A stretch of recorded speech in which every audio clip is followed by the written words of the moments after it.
Assalamualaikum warahmatullahi wabarakatuh ya. Jumpa lagi saudaraku di channel Kampus Ilmu Hikmah. Ada sebuah pertanyaan komentar ya, bukan pertanyaan. Godaan terbesar digandrungi istri-istri orang. Ini pengalaman saya mengamalkan hijab Mahabas Surat Yusuf. Ya, itu tanda bahwasanya kamu itu tidak bisa visualisasi. Ya, artinya amalanmu itu salah ya.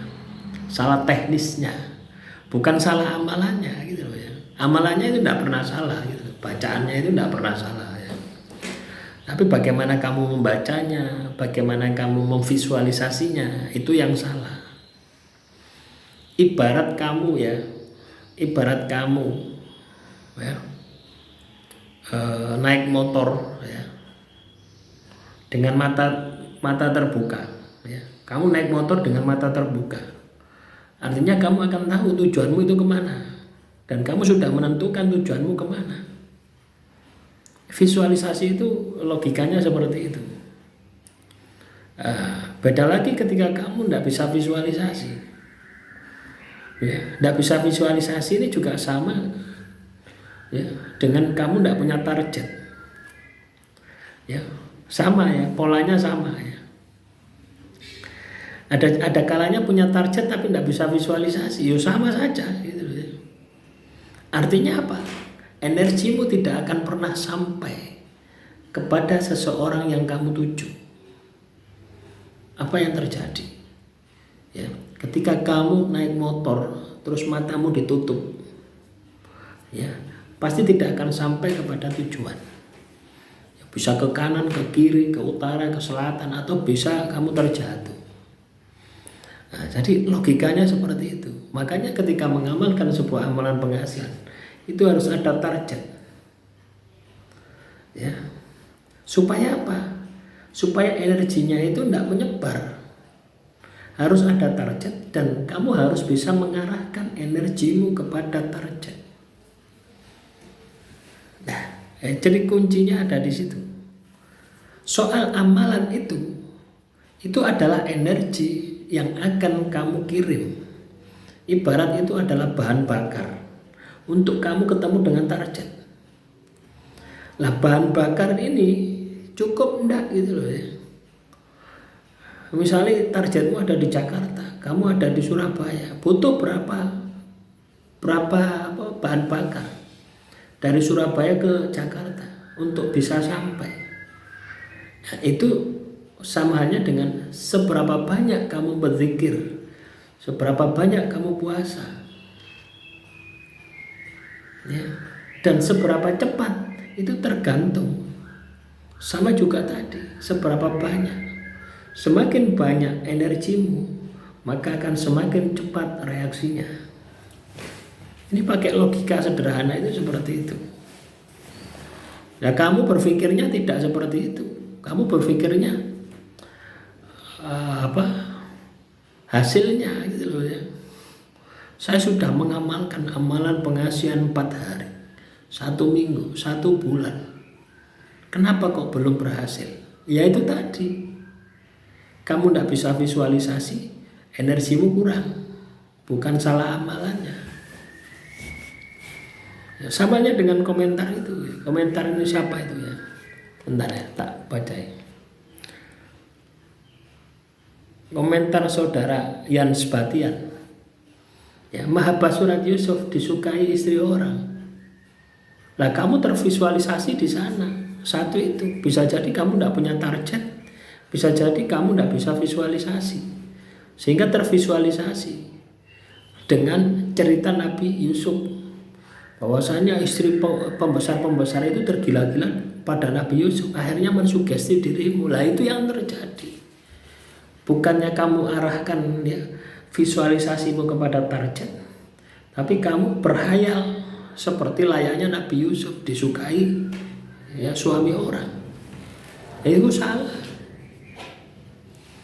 Ya, artinya salahmu di mana? Bukan salah amalannya ya. Bacaannya tidak pernah salah gitu. Ya, kecuali ilmu hitam. Ya, karena di ilmu hitam itu ada kemusyrikannya gitu loh ya. Bacaan ilmu hitam itu ada kemusyrikannya. Ya. Lah, ketika kamu tidak bisa visualisasi, maka energimu menyebar kemana-mana. Akhirnya apa yang terjadi? Orang yang bukan Anda targetkan tergila-gila dengan Anda. Target tidak berhasil, ya. Target tidak berhasil, orang lain tergila-gila dengan Anda. Lah itu yang membuat Anda itu gagal. Ya. Paham ya?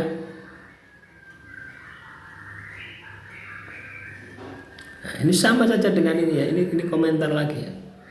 Kalau surat Yusuf ayat 4 sama surat Toha ayat 39 digabung, apakah lebih bagus? Wong kamu saja satu amalan belum menguasai, mau Anda gabung? Ya, kuasai basicnya. Ya, samanya dengan kamu punya target 2. Ya, kamu punya amalan 2 dengan target 2 itu sama saja gitu ya. Sama-sama sulitnya. Ya. Solusinya bagaimana? Targetmu 1, amalanmu 1. Soal bagus tidaknya tergantung dari bagaimana kamu mengamalkan.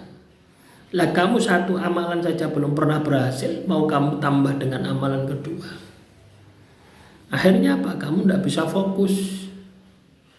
Energimu akan terjadi pergesekan antara surat Toha, ya, antara surat Toha dan surat Yusuf itu akan terjadi gesekan.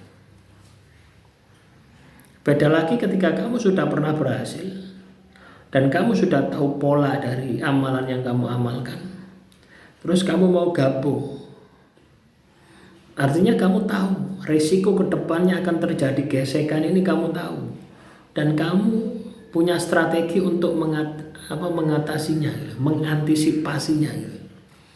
Bagaimana kalau terjadi gesekan energi? Ya. Akhirnya apa yang terjadi? Amalan pengasihan ini yang harusnya terlontar kepada target, ya, tapi menyerang balik terhadap dirimu. Nafsumu tak terkendali. Akhirnya kamu itu terobsesi ya. Obsesimu itu akan semakin besar ya, khayalanmu akan semakin besar. Itu yang terjadi. Ya, makanya saya selalu tekankan ya, mengamalkan amalan pengasihan itu cukup satu amalan. Kalau kamu ingin cepat, lipat gandakan bacaan. Misalnya kamu dikasih gurumu dibaca 100 kali, ya, kalikan 10 misalkan 1000. 1000 masih kurang, kalikan lagi 10.000. Jadi seperti itu. Atau misalnya kalau Anda senang hitungan 313, sudah kalikan 10. Itu jumlahnya berapa? Nah, itu tidak merubah hitungan gurumu ya, tapi meningkatkan porsinya. Hitungannya tidak berubah, asrornya tidak berubah, tapi energinya akan tambah besar. Kenapa? Kamu lipat gandakan. Ya, jadi caranya seperti itu. Misalnya ya, baca surat Asmaul Husna, Asma Ya Latif, dibaca 129 kali. Kok sedikit gitu ya? Ingin lebih banyak lagi, kalikan 2 misalkan, kalikan 10, atau maksimalkan kalikan 129 kali 129, 16.000 berapa itu. Jadi caranya seperti itu ya. Demikian, silakan praktek ya. Jadi jangan banyak tanya tapi miskin praktek ya. Anda harus praktekkan supaya Anda tahu, supaya Anda berhasil ya. Ketika Anda gagal, berarti ada kesalahan yang harus dievaluasi, harus diperbaiki. Akhirul kalam, wassalamualaikum warahmatullahi wabarakatuh. Sampai jumpa di video selanjutnya.